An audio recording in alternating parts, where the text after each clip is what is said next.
रक्षाबंधन पर। बहन और भाई का संबंध क्या है? रक्षा सूत्र को लोगों ने बिगाड़ दिया। आज के जमाने में तो रक्षाबंधन का भी महत्व लोग नहीं जानते कि कैसे रक्षा सूत्र बनना चाहिए, कैसे रक्षाबंधन होना चाहिए। उसका भी विशेष महत्व होता है भाई, उसकी भी मूलता होती है।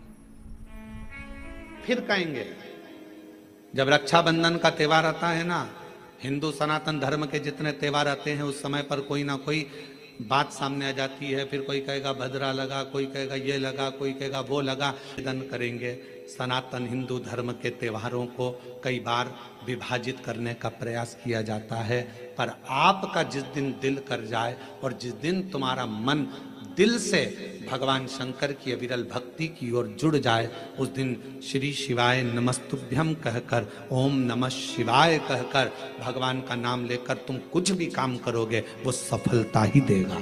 कभी गलत कर्म नहीं, आपको विघ्न की ओर नहीं पटकेगा, वो आपको तकलीफ की ओर नहीं पटकेगा।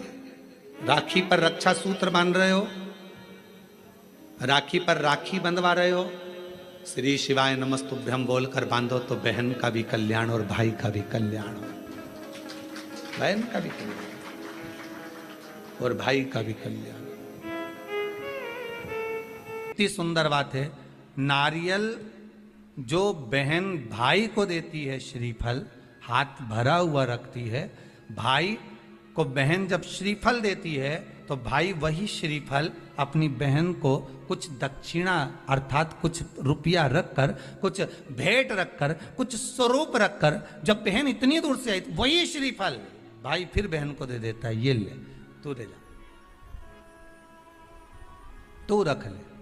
पर बहन उस श्रीफल को लेकर नहीं जाती है। बहन क्या कहती है, नहीं नहीं तुझे रखना पड़ेगा, तू रख। तो दो चीज में से जब श्रीफल भाई भेंट रख कर देता है अपनी बहन को, तो बहन श्रीफल वहीं भाई के घर छोड़ देती है, भेंट का कुछ भाग लेकर चल देती है। ये बहन का प्रभाव। और एक बात कहूंगा आज रक्षाबंधन पर, आपको अच्छी लगे तो आप स्वीकार करना, ना लगे तो आप छोड़ देना। वैसे भी सीवर वाला महाराज ताड़ी तड़ी बोले ही बोले है, उसमें क्या दिक्कत? तो बोलने में तो कोई पीछे हटूंगा नहीं। एक निवेदन आप सबसे करूंगा, आपको अच्छा लगे अपने जीवन में उतारिएगा, ना लगे कोई बात नहीं, छोड़ दीजिएगा, पर उतारना जरूर।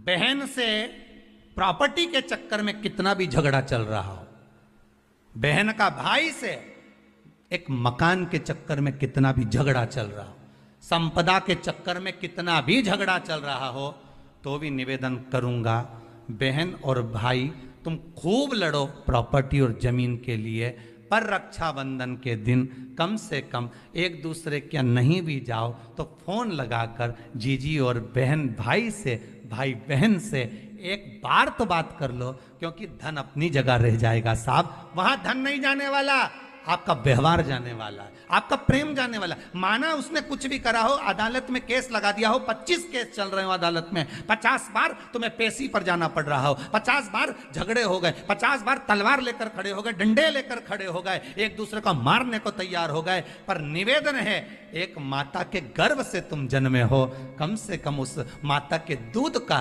फर्ज अदा करो। और एक बार कितना भी झगड़ा हुआ हो, इस आस्था चैनल के माध्यम से आज रक्षाबंधन के दिन भले राखी बंधवाओ मत बंधवाओ, पर एक फोन लगाकर तो पूछ लो, जीजी कैसी है, कब आएगी बता। या बहन भाई को कह दे रे कैसा है, भूल गया क्या मुझे, भाई भी कह दे, लड़ाई की बात मत करना, आज के दिन बस प्रेम की बात करना कि कम से कम बहन का फोन तो आया। मेरा मन कहता है, मेरा दिल कहता है कि शायद दिवाली पर जितनी आतिशबाजी नहीं हुई होगी उतनी आतिशबाजी आपके दिल में होगी, कि जिससे केस चल रहा है वो फोन लगाकर पूछ रहा है कि भाई ने पूछा बहन से, बहन ने पूछा भाई से, कैसे हो, भाभी से बात कर लो, थोड़ा बच्चों से बात कर लो।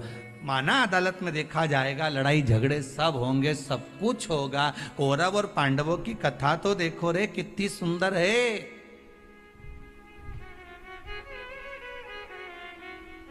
कितनी सुंदर है।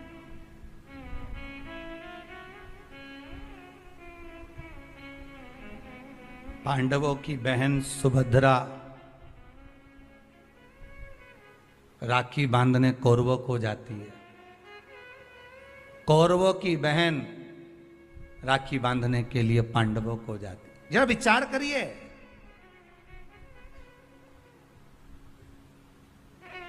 क्या युद्ध के मैदान में लड़े नहीं? क्या युद्ध के मैदान में मरे नहीं? युद्ध अपनी जगह पर है। एक फोन रक्षाबंधन के पहले अपनी अपनी ननंद के पास जरूर लगाओ और फोन लगाकर बोलो, जीजी कब आएगी तू? सुन, साड़ी माड़ी लेकर मत आना, या अलमारी भरी पड़ी है, मेरी साड़ियां पहन लेना। क्यों? किस लिए? कारण क्या है? क्यों? माता लक्ष्मी जी ने जाकर राजा बलि की धर्म पत्नी के वस्त्र को क्यों लिया था? लक्ष्मी जी के भाई हैं राजा बलि, क्यों लिया? ऐसा वस्त्र में क्या था? क्यों कहा जाता है जीजी मेरी साड़ी पहन लो? क्यों भाभी कहती है ननंद से, लो मेरी साड़ी पहन लो, लो मेरी साड़ी पहन लो? क्यों कहती है? 3 काल को हरने वाले होते हैं। पहले नंबर पर संत, ब्राह्मण, साधुजन, गुरुजन जब तुम्हारे दरवाजे पर आते हैं तुम्हारा काल हर लेते हैं। दूसरे नंबर पर है गौ माता। गाय को जब हम रोटी देते हैं गौ माता हमारे काल को हर लेती है। तीसरे नंबर पर है बहन बेटी, जब हमारे यहाँ आती है और हम कह देते हैं जीजी ये मेरी साड़ी है पहन लो, घर से साड़ी लेकर मत आना, जब हम उसको साड़ी को दे देते हैं तो एक ननन बहन बेटी ऐसी होती है जो अपने भाई के घर के काल को भी हर लेती है, वो बहन बेटी होती है। पर आप में से कई माताएं ऐसी भी बैठी है जो अपनी एक साड़ी नहीं दे, और अगर ननन पहन लेना तो 25 बार के बता दे, जी जी मेरी है, जी जी अच्छे से बैठो साड़ी फट जाएगी, मेरी है। वो कहे सुतो का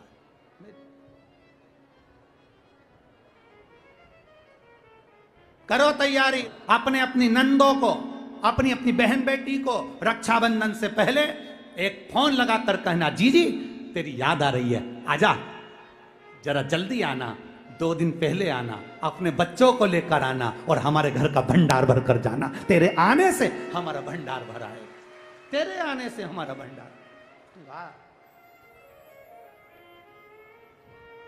कितना भी झगड़ा हो, भले बोलचाल नहीं हो, तुम्हारी लड़ाई हो रही हो, झगड़ा हो रहा हो, तो भी मेरा निवेदन है एक बार अपनी नंदों को फोन जरूर लगाना, एक बार जरूर कहना। भी फीके हो गए, इतना फीका कर दिया विरोधियों ने, इतना फीका कर दिया विधर्मियों ने कि जब देखो जब त्योहार आता है और ये अपनी चाल चलना प्रारंभ कर देते हैं। मावा नकली है, दूध नकली है, मावा नकली है, दूध नकली है, और इनकी निगाह में वो चॉकलेट असली है। घर के पकवान नकली, घर का भोजन नकली, भारत की भूमि पर बनने वाला पकवान गुलाब जामुन, इमरती, भजिया, पकोड़ा, खोपरा पाक, अपने घर में बनने वाला गुजिया, पपड़िया सब नकली है। बस बाजार जाओ, रक्षाबंधन का त्योहार है, एक टॉफी भाई बहन को, बहन भाई को दे दे, और इसको त्योहार कहते हो। त्योहार वो होता है जो घर की माँ घर में मिठाई बनाए और बच्चों को खिलाए, उसको त्योहार कहते हैं। फीका कर दिया त्योहारों को। जो भी त्योहार आते हैं या तो 2 हो जाएंगे, 3 हो जाएंगे, या फिर इतने छोटे हो जाएंगे कि उसमें आप विचार करते रहोगे कि मैं कल मनाऊं कि परसों मनाऊं। बस इसी विचार में पड़ते रहेंगे, और हमारा सनातन धर्म का जो हमारा एक आनंद है, हमारे जीवन का जो सुख है, त्यौहार का जो उत्साह है, त्यौहार का। जन्माष्टमी आती थी पहले, लोग ऐसी जन्माष्टमी मनाते थे। रामनवमी आती थी पहले, रामनवमी मनाते थे। रक्षाबंधन आता था पहले, रक्षाबंधन खुशियों से मनाते थे। जब होली आती थी होली खुशियों से मनाते थे, दिवाली आती थी, दिवाली खुशियों से मनाते थे, संक्रांति आती थी, संक्रांति खुशियों से मनाते थे। जितने त्योहार आते थे एक आता था और उसमें उत्साह, उमंगता, आनंदता होती थी। आज के जमाने में इतना इतना बांट दिया, इतना इतना बांट दिया कि त्योहार को भी 2-4 कर दिए तो लोग विचार में पड़े रहते हैं। अब करें तो करें क्या, अब विचार करें तो करें क्या। टॉफियों को इतना जरूरी बता दिया कि घर में मेरी माताओं के हाथ की बनी हुई गुलाब जामुन, खोपरा पाक, गुजिया और पपड़िया कोने में पड़ा रहता है और वो टॉफी एक मूल हो जाती है, एक चॉकलेट मूल हो जाती है। और हम समझ नहीं पा रहे विधर्मियों को, हम सोच नहीं पा रहे कि हमारे सनातन धर्म पर कुठार प्रहार है ये, हमारे सनातन धर्म को नष्ट करने का प्रहार है ये। त्योहारों पर कौन सा एक, किसी ने बता दिया कौन से शास्त्र, कौन से वेद और कौन से पुराण में लिखा है कि त्योहार पर बहन भाई को तिलक लगाए तो टॉफी खिलाए, चॉकलेट दे। यह हमारा सभ्यता, हमारी संस्कृति और हमारा संस्कार नहीं है। यहां तो यह नियम है, बहन भाई को जब राखी बांधे तो बांधने पर उसने अपनी माँ से जो मिठाई बनाई हो वो थाली में रखी हो और बहन भाई को और भाई बहन को खिलाए तो माता पिता का आशीर्वाद उसके शरीर में पहुंच जाए, उसके जीवन में पहुंच जाए। हम किन ओर जा रहे हैं? और हम चिल्ला चिल्ला कर कह रहे हैं धर्म की अधर्म का, प्राणियों में विश्व का हो गया। सीधी बात। हम जा कहां रहे हैं? हम किस पथ की ओर, हम किस मार्ग की ओर जा रहे हैं?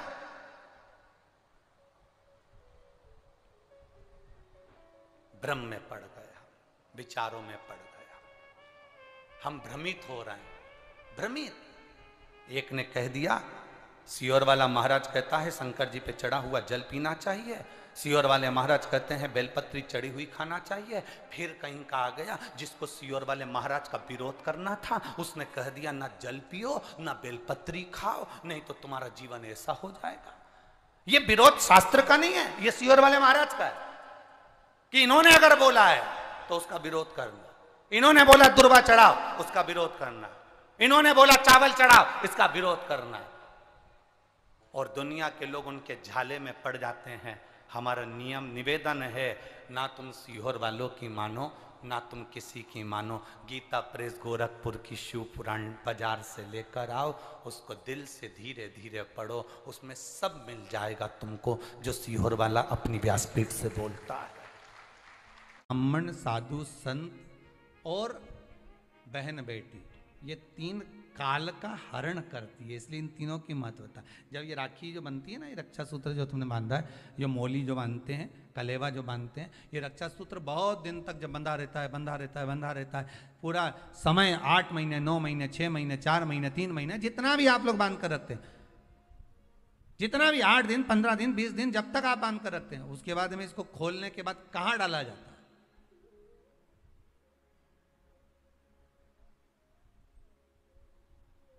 कहां दिया जाता है इसको?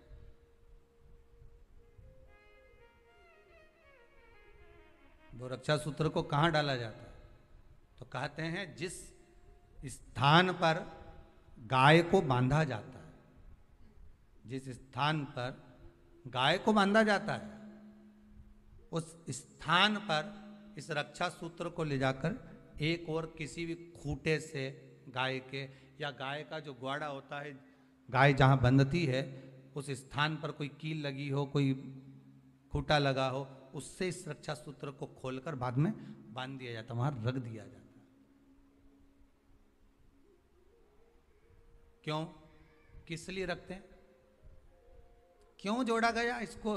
हिंदू धर्म में रक्षा सूत्र को गाय से क्यों जोड़ा गया? उसका कारण केवल इतना है कि गौ माता, जब तक आपने रक्षा सूत्र बांधा, इसके बाद रक्षा सूत्र आपने अगर गौ माता के उस ग्वाड़े में कहीं ले जाकर बांध दिया है, दे दिया है, रख दिया है, 33 कोटि देवता गौ माता के भीतर विराजमान होते हैं, 33 कोटि देवता गौ माता के भीतर रहते हैं। और केवल ये जो ये गाय जहां बंधती है, गौशाला जो होती है ना, गाय जहां बनती है, जहां पर गौ माता निवास करती है, हम तो कहते हैं लोग वृंदावन किससे मिलने जाते हैं?